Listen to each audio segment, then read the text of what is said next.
Welcome to the Keep Yours podcast, where we'll help you decode the complex financial system so you can better understand how to thrive within it. This is where you'll learn strategies and life hacks to stay out of debt, claim your financial power, and keep what's yours. Here's your host, David Bradshaw.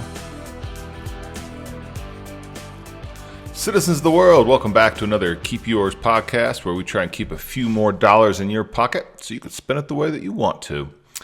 Today, we are continuing our conversation, and this is the bullet point conversation, the quick redo, the bottom line of our starting point.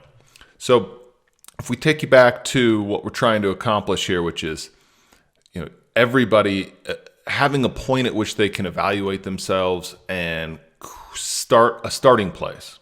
So we start by having to very simply assess where we're at, right? Otherwise, how can we measure our success if we don't have a starting point? So you don't have a race that you say, well, everyone just starts at a different point. Everyone in a race starts at the exact same point, so we know where to measure from. So we need to do the same thing financially in our lives. So where we begin matters. So I can't have a conversation with you. I can't give you advice if you don't tell me where you're at, because it's a different conversation if you're 20 and starting out and saying, well, where should I put my money, or which debts should I pay off first, versus if you're 65 and about to retire and get Social Security, and you're saying, well, what should I do with my IRA? How long should I wait to pull money out? Or what do I do with my employer 401k that I'm about to retire from? Do I roll that over? Do I leave it there? What do I do? And so we can't have a dialogue unless we have a starting point. So the starting point for all of us is going to be, where are we today? Right now. So we need a reliable assessment to determine basically what we've got and what we don't have. You can't build yourself a plan without having an understanding of what you have. That's like, hey, we'd like to build a house. Okay, we need to pour a foundation. Well, we need some concrete to do that, and we need to measure it out. We can't just start throwing logs up and put up 2x4s and all of a sudden you have a house. It doesn't work that way. So there has to be a plan and a strategy, and we say, okay, well, how big a house are we going to build? Well, how much concrete do you have for a foundation? So a lot of times we're working backwards. How much money can I save? I don't know. How much money do you make? How much money should I put towards investments? I don't know. How much money do you owe in debt, and on what debt? So we need to have this beginning conversation about what we have, what we owe, what we make, and then we can start having the conversation of what's the goal? What do I want to achieve? How soon do I want to get there? What are my options? And as we get into this, I want everybody to know, no matter what your situation is, you're not alone. For most Americans, probably, I would guess, in the 80 percentile-ish. So if I break down America, we've got about 5% generational wealth. That's families worth more than $5 million. We have about 15% middle class, families worth $500,000 to $5 million. And when I say worth, I mean everything that they've got: retirement accounts, real estate, everything. And then we've got 80% who pretty much owe more than they have, if they total it all up, or close to that, where it's less than probably 100,000 in assets. 50% of people in the U.S. have absolutely zero savings. So know that whatever your situation, you're not alone. Where you may be different is your willingness to get out of it. And what I tell people all the time is that even just getting to zero is a really great beginning goal. And if you're a small business owner, then getting to zero is often more like a magical place, because you end up oftentimes borrowing a lot of money for your business, taking out loans. And when you get all those paid back and you don't owe anyone, or even if you have enough in assets, in your cash and accounts receivable accounts, and in the value of your inventory or the value of your equipment, and you don't owe more than that, That's a really nice feeling. It's a really nice feeling. And when I say get to zero, I mean get to zero on everything you owe with the exception of your home and with the exception of your car, but at its current value. So if you could sell your car for 20 grand, but you owe 30 grand on it, then you're still upside down 10 grand on your car. But when I talk about the goal of getting to zero, that means no credit card debt. No any other debts except for a home and a car. No student loan debt. That's zero. Now, we can get into details of, do I just pay off all of my student loans or do I start investing? And there's some technical things in there that do matter. But the goal, we're just going to say for a lot of us, is just to get to zero. So we have to know the starting point so we can get back to that.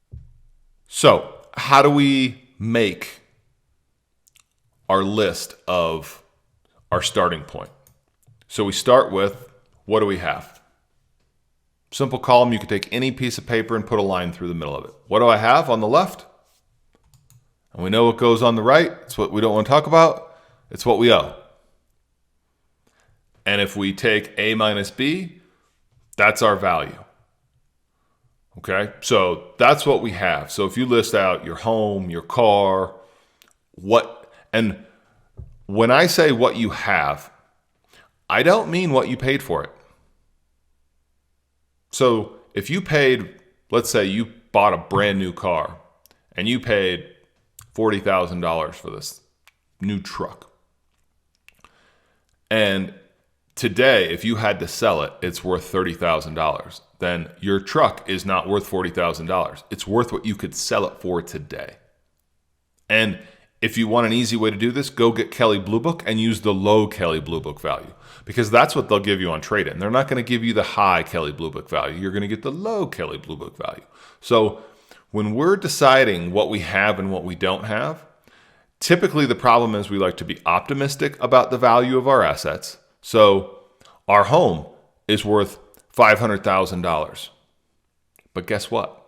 If you sold that tomorrow, there's a 6% transaction fee on that. So whatever your home value you think is on the left, whatever Zillow tells you think it's worth, at a minimum, you got to take 6% off of that because you have to pay that to the realtors for their fees. So you don't own a $500,000 house, right? Your house isn't worth $500,000 because that's not what you're going to get out of it. You're going to have to take 6% off. So now you're at $470,000. It's 30 grand difference. It's a lot. 6% is a good chunk of money.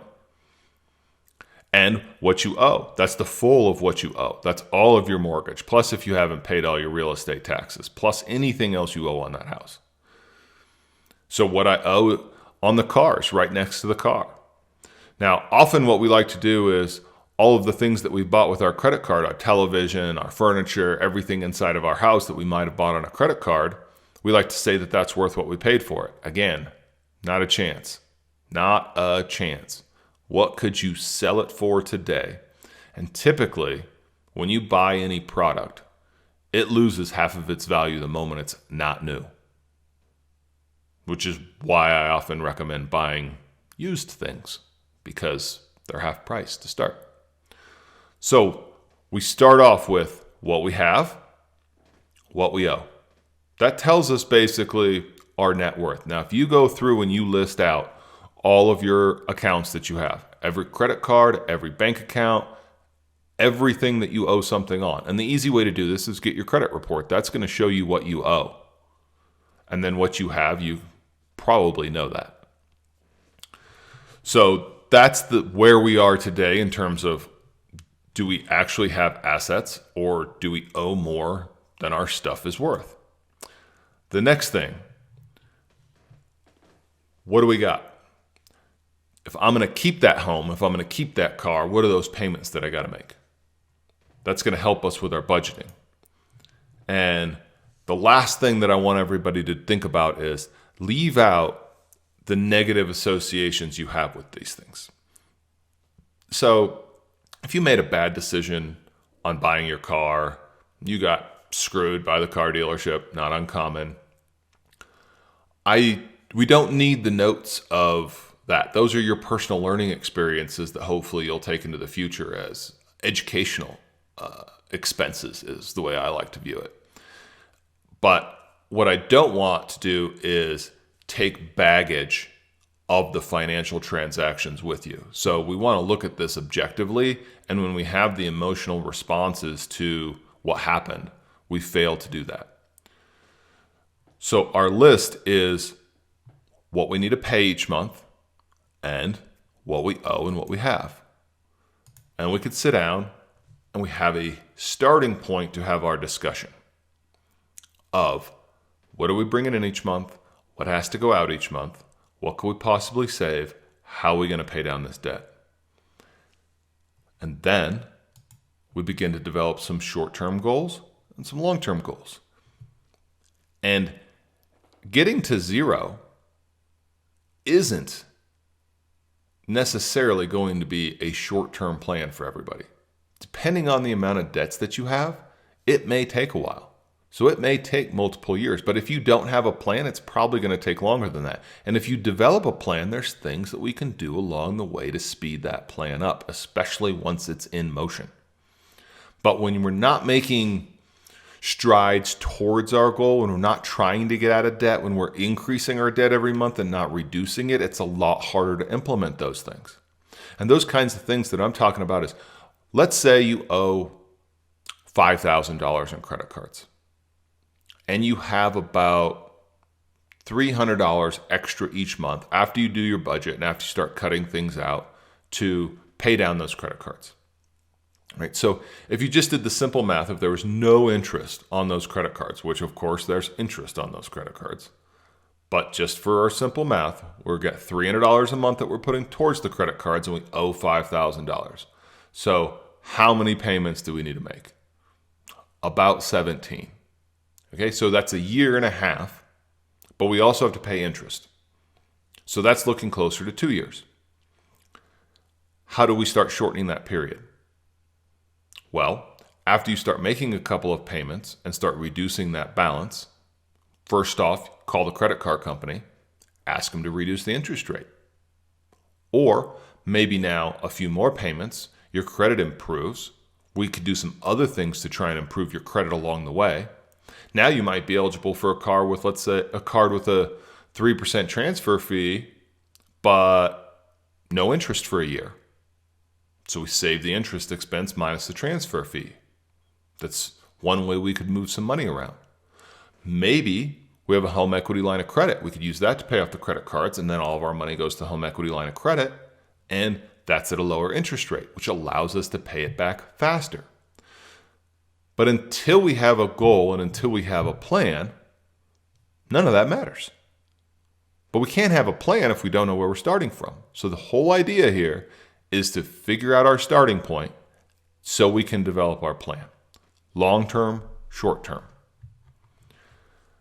So one of the things that I want everybody to remember is, I'm not going to tell you not to spend any money, and I'm not going to tell you what to spend your money on. I'm going to strongly advise you not to spend more money than you make.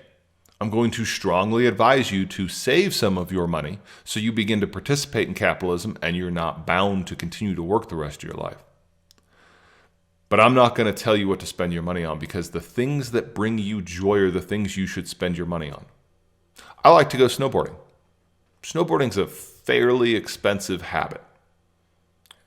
Just for a lift ticket, to pay for gas and parking, and to pay for the gear each year that, kind of wears out, I would say it's probably costing me $3,000 a year for this hobby.